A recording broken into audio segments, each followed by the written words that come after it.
Hi everyone. So over the next couple of weeks, we're going to be talking about how to gather data from the web. And there are two principal strategies that we use to do this. The first is accessing data through structured endpoints that are provided by data collecting services. These are application programming interfaces, or APIs. And the other is through web scraping. In both cases, we're going to be looking at how to do this with Python 3. There are obviously many ways to do this. But that's the vocabulary we're going to be working with in this case. So while I am often loath to focus on social media sources, we live in a moment where actually gathering data from social media is pretty relevant to journalism and even to investigations. And so for this demo, I'm going to show you how to pull data from the Twitter API. As a credit where due, I've actually gotten a lot of the structure of this from this blog post by Ben Alex Keene. And so actually the first thing that I'm going to do in my file here is I'm going to credit that. So after my import statements, I'm going to say code adapted from, okay. And thus begins one of the most important aspects of doing our work for this course and in general, which is documentation and attributing credit. So a key factor is keeping track of where we got information from and making sure that our code is fully commented.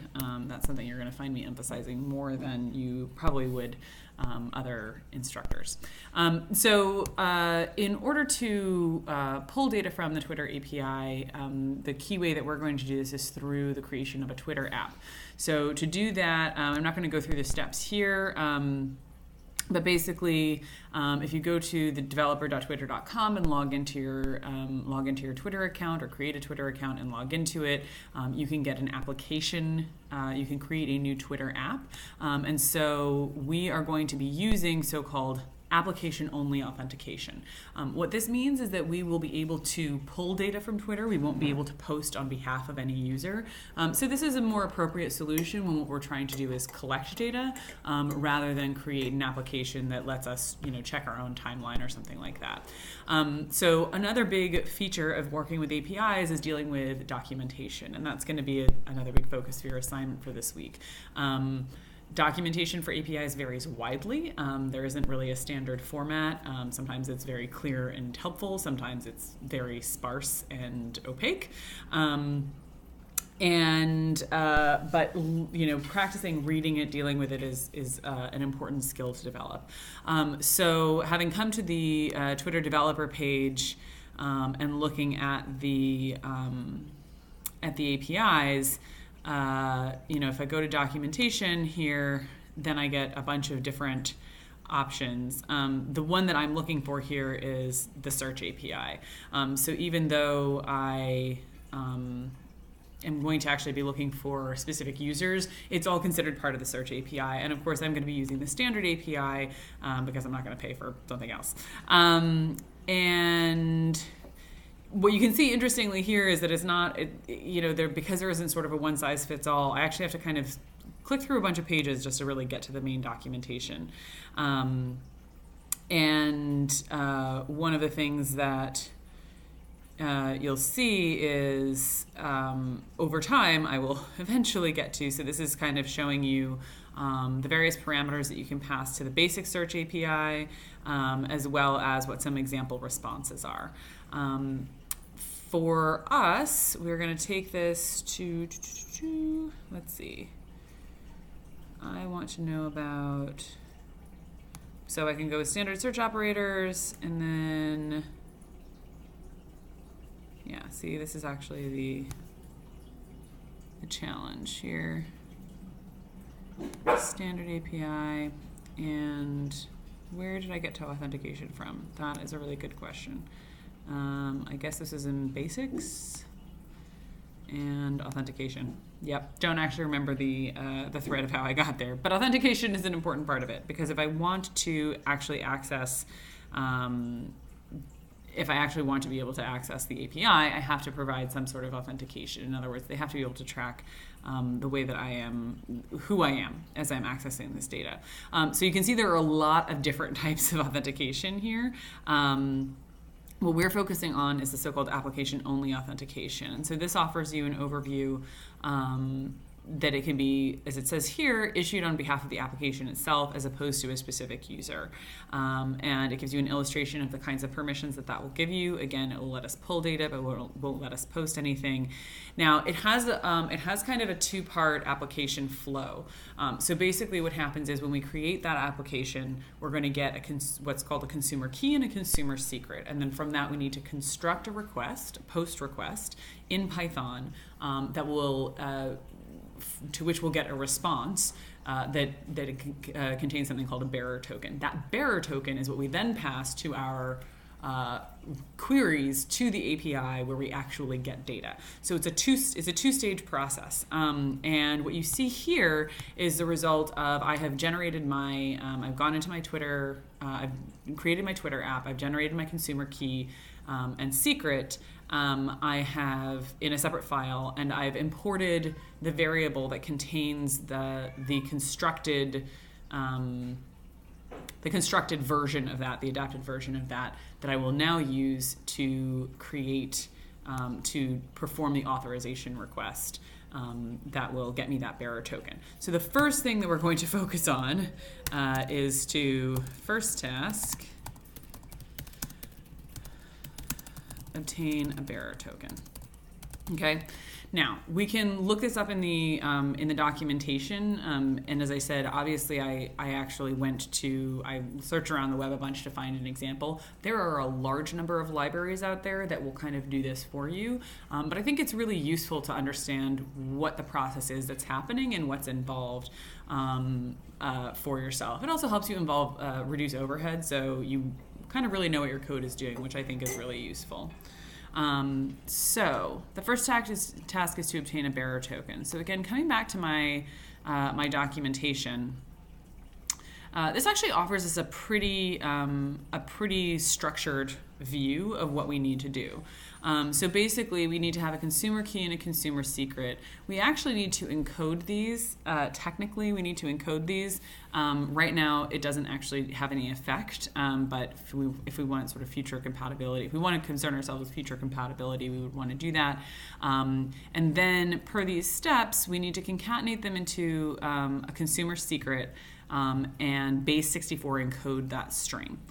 So the first part of what we're going to do, since I have already in this file, and we'll look at this in class, I've already done the concatenation into that key secret, I need to do the base64 encoding here. So again, to do that base64 encoding, the first thing I'm going to have to do is import the base64 library, unsurprisingly. Often have to import libraries in order to do our work here. And I'm going to call this base64, I'll just call it encoded. I'll call it base64 key secret. Okay, and to do that, I'm going to obviously use base64, and the command is b64 encode, and just pass it key secret. So you can see that when I do the from Twitter credentials, that's just a regular Python file. And when I say import, I'm just giving it the name of the variable that I want to import. So it's a nice way to be able to get specific pieces of another Python file. There's nothing actually special about the structure of that Python file that I'm importing from. It's just a regular .py file. So now, interestingly, I actually have to decode this via ASCII, which was a step that I was having trouble with myself when I was kind of working with this. So I'm going to say, I'll just call this finalized key secret. Why not? Okay, and so for that, I am going to use a decode command. So I'm going to say base64 key secret decode, and the format that I'm going to decode to is ASCII. Okay, so going back to my documentation, I appear to have done the most key things, which is that I now have this base64 encoded token. I'm not going to look at it. I don't need to look at it. But now what I'm going to do is construct the post request that's going to actually get me that bearer token, which is the thing that I'm going to pass with my queries. So to do that, I'm going to need to do a couple of things. Most importantly, I'm going to need to import another library. Whoops. I obviously misspelled import up here, right? So I'm going to import another library, which is the requests library. And requests is going to help us create structured HTTP and HTTPS requests with the proper headers and data that we need in order to get that bearer token response from Twitter. Okay, so to do this, I'm actually going to turn back to my kind of exemplar tutorial here, and I actually really like the structure that this author used. So obviously, we always want to store our variables. We always want to store our URLs, etc., in variables if possible. It's always possible. I said that because it obviously helps keep the code modular and adaptable.